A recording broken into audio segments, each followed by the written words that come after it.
Beneath the roaring boiler of a steam locomotive, crews risked suffocation. Then engineers built a design most called a failure: the cab forward.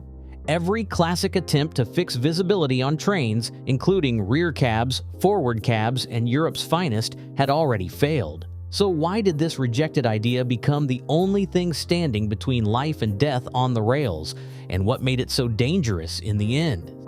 Steam locomotives, from their earliest days, put power first and crew comfort last. By the 1860s, engineers like Matthias Forney were already wrestling with a problem that seemed simple but proved stubborn: how to give the driver clear visibility of the track ahead. The standard design had the cab mounted at the very rear, behind the firebox and the massive boiler. This meant that every curve, every crossing, every obstacle had to be spotted through a haze of steam and steel. Forney's answer was as clever as it was unconventional. In the mid-1860s, he patented a tank engine, United States Patent 52160, where the cab and controls were placed at what looked like the wrong end. In practice, these engines ran in reverse, with the heavy water tanks and fuel over the leading wheels, pressing them down for better traction on rough city tracks. On New York's elevated railways and tight urban turns, this gave crews a fighting chance to see danger coming. Library of Congress engravings from the era show Forney's compact design: the cab perched almost atop the front axle, the boiler trailing behind like a stubborn afterthought. Yet this was a solution that only worked in a narrow world: short runs, low speeds, flat ground. As American railroads grew and trains stretched longer, the rear cab layout stayed dominant. The sightline problem remained, unsolved at scale, quietly waiting for a more radical answer. Early 20th century Europe became a proving ground for bold locomotive experiments, each one chasing the promise of better visibility and safer operations. In northern Italy, railway engineers tested whether moving the driver's cab to the very front of the locomotive could offer a practical advantage. The Po Valley's flat, straight tracks seemed ideal for the trial. Between 1903 and 1907, Italian state railways introduced a series of front cab tender locomotives. The design looked modern and on paper seemed poised to change the rules. Yet after several years in service, the results were underwhelming. Engineers reported no real improvement in daily running, and the engines offered little benefit over conventional layouts. By the end of the decade, the experiment faded into the background, quietly withdrawn without fanfare or lasting influence. Germany's approach was shaped by its obsession with speed.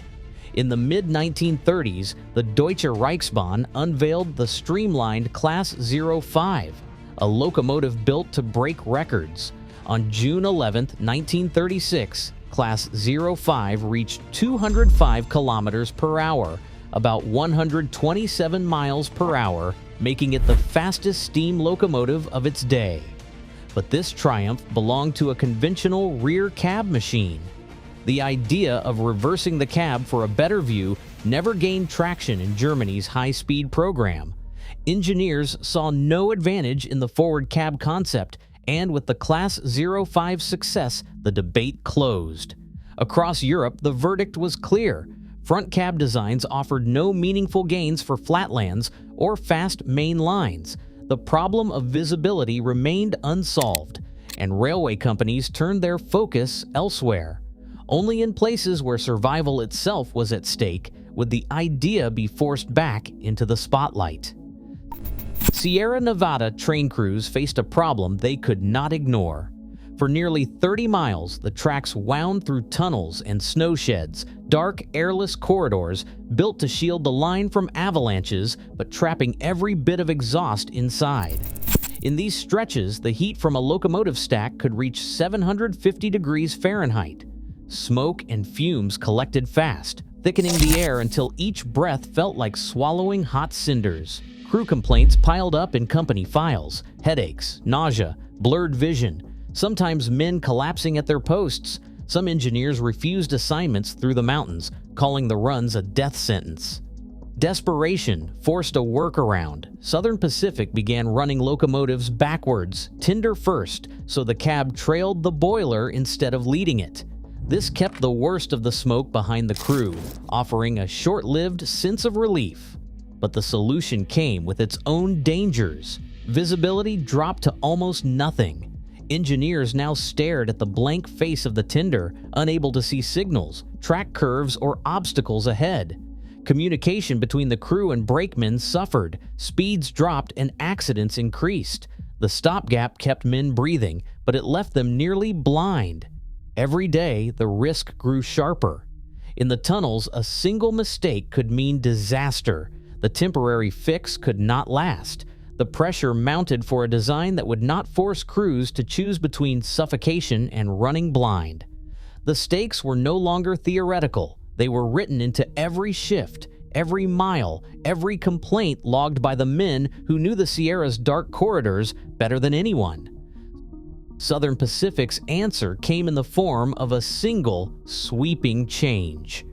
In 1909, the railroad placed an order with Baldwin Locomotive Works for 15 new steam locomotives, each one built to run with the cab at the very front, ahead of the boiler, with the tinder trailing behind the smoke box. Shop drawings from the period show the cab perched boldly at the nose, windows facing into whatever the mountain could throw at them. The boiler, a hulking cylinder rated at 200 pounds per square inch, now sat behind the crew, its heat and smoke safely trailing in their wake. Underneath, pairs of 57-inch drivers carried the weight, gripping the rails through curves and grades that had once threatened to choke the men at the controls. Switching from coal to oil firing was the essential key. Oil could be piped directly from the tinder to the burners, eliminating the need for firemen to shovel tons of coal through a sweltering cab and making it possible to feed the fire from the rear, even with the cab up front. This change meant smoke and fumes were swept behind the crew, not into their lungs. For the first time, engineers and firemen could look down the track through clear air, breathing freely as they guided 1,200-ton trains through 30 miles of tunnels and snow sheds. Relief was immediate and profound. Crew complaints about suffocation vanished from company files. Reports from the first runs noted that men finished their shifts alert, not sick or gasping. The new design delivered exactly what the mountain demanded: forward visibility, clean air, and the muscle to haul heavy trains over the Sierra. For a brief moment, it seemed as if the perfect solution had arrived. Yet behind this technical triumph, a new and hidden danger was quietly taking shape, one that would not reveal itself until the stakes were at their highest. Oil firing made the cab forward possible, but it also introduced a problem that few outside the shops ever saw. To reach the burners at the front, fuel lines had to snake their way from the tinder, running the entire length of the locomotive and passing directly ahead of the giant driving wheels. These steel pipes and flexible hoses were exposed to vibration, heat, and the constant pounding of the rails. Maintenance crews logged hundreds of hours checking for leaks and loose fittings, but even a small rupture could have serious consequences. Bulletins from the Southern Pacific Mechanical Department warned about the risk. A single worn gasket or cracked joint could send a jet of pressurized oil spraying onto hot metal. In the open, a leak was a nuisance. In a tunnel with nowhere for fumes or flames to escape, it was a hidden threat waiting to become deadly. Shortly after midnight in November 1941, Southern Pacific cab-forward locomotive number 4193 entered Tunnel 26 at Santa Susana Pass, pulling nearly 100 freight cars up a steep grade. Oil leaking from a feed line began to coat the rails inside the tunnel, causing the massive driving wheels to lose their grip. The train stalled, then slipped backward. A coupler knuckle broke near the 75th car, snapping the air line and slamming the brakes into emergency. In the darkness, oil dripping onto the hot ties caught fire. Flames spread beneath the cab, smoke and heat trapped by the tunnel's walls. The crew had no escape. 5 men died at their posts, overcome by fire and fumes. The fire burned for 3 days, and 300 cattle in the stock cars behind asphyxiated. The design that kept men alive from smoke had, in this moment, left them with nowhere to run. Today, locomotive cabs are pressurized and air-conditioned, but every tunnel, mine, or enclosed workspace still demands hard questions about risk, necessity, and invisible threats. Safety does not always look elegant or even successful. Sometimes, survival means living with imperfect solutions. Progress is rarely comfortable. Let me know your thoughts below.